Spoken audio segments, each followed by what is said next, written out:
Breaking news. The Seattle Seahawks have a new head coach. Let's go, Mike. The Seahawks are expected to hire Ravens defensive coordinator Mike Macdonald as their new head coach. League sources tell ESPN's Adam Schefter. Schefter says they're still finalizing the deal, but Seattle has its man. Also worth noting, as we mentioned, at 36 years old, Mike Macdonald now becomes the NFL's youngest head coach. From the oldest head coach to the youngest. Let's go ahead and scrap headline rewrites. Just react to this news. You guys, I'm telling you what, I'm so happy it happened early, exactly as I was telling you that I'm ready for this story to be over. It is. We finally have a new head coach in Seattle.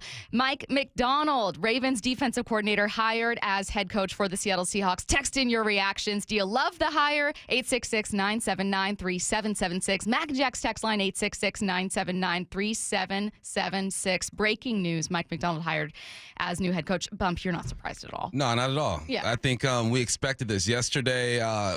Curtis and I narrowed it down as you would have if you were here as well, right? Once Ben Johnson is gone, it's like, all right, it's Dan Quinn or it's Mike Macdonald.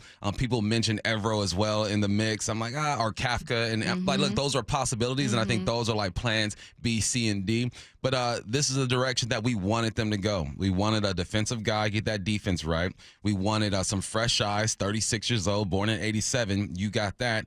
And I like that he has some college experience recently, too. So that means he knows what this younger generation is about, right? He's more connected to them. I'm not saying Pete wasn't, but obviously he's not going to be as connected as a 36-year-old who was just in the college game. So just like Pete was when he entered the NFL, you're fresh off of college, a successful college run. Now, Macdonald was only there for 1 year, but had success. So, no, I like it, man. You know what the college game is like. You've had success at the NFL level, and you have some pieces to work with over here in Seattle. Let's go to the Mac and Jack's text line for some reaction from the 425. In John, we trust. Go Hawks. From the 315. Got him. From, I hope you meant it like that, 315. That's how I'm reading it. From the 206. I'm hyped. I'm glad it's somebody new.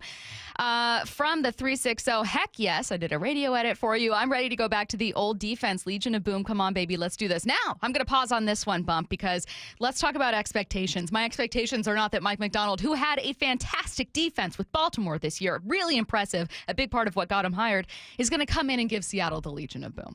Talk about your expectations defensively for a guy who had the league's best defense in Baltimore this year. Well, you're not going to have the best defense in the NFL this year. That's one thing. People be excited. I'm glad you're excited. You're supposed to be excited, but you're not going to have the best defense in the league. This is all I'm looking for. I'm looking for improvement, right? We're talking about this defense overall was around 27 when it came to yards given up. His defense overall around 15, 16 when it comes to passing. This defense overall was at the bottom of the bottom around 29, 30 when it came to defending the run. And then when it comes to giving up points, this team was also around 26 to 25, giving up 23.6 points per game.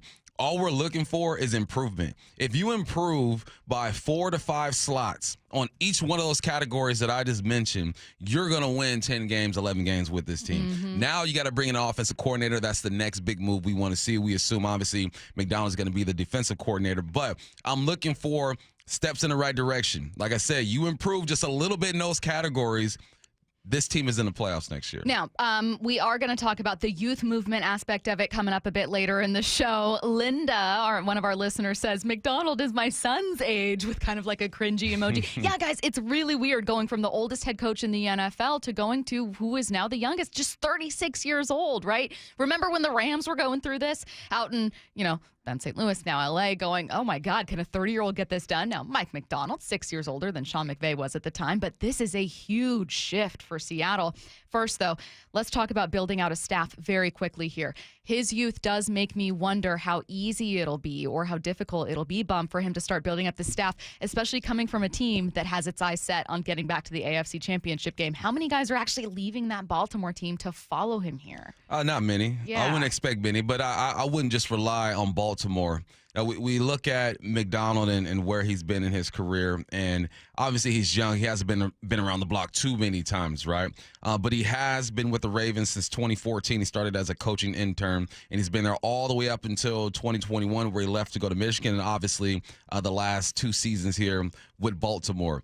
you look at that and you go, he hasn't been too many places, but the way coaching works, there are guys passing through in and out. You're going to your retreats, you're linking up with other guys. It's not like he's just been locked in an office in Baltimore and hasn't been having conversations and talking about ideas with other coaches. So we'll see. Obviously, he's going to lean on some of these veteran coaches, I believe, and I think that he should lean on some veteran coaches to help kind of fill the void in some of these spots when it comes to building his coaching staff. But no, obviously, he hasn't been around as long as these other guys, but he has relationships. And I think that just the way he looked at this as an opportunity to kind of not rebuild a team, but take a team to the next level, there are other coaches who weren't up for coordinators or head coaches who are looking at Seattle and saying, I can work with DK. I can work with Ken Walker. You know what? I can work with Devin Witherspoon. This is an attractive spot. So he'll rely on relationships, but he'll also rely on these pieces that are already here to entice these guys to come on.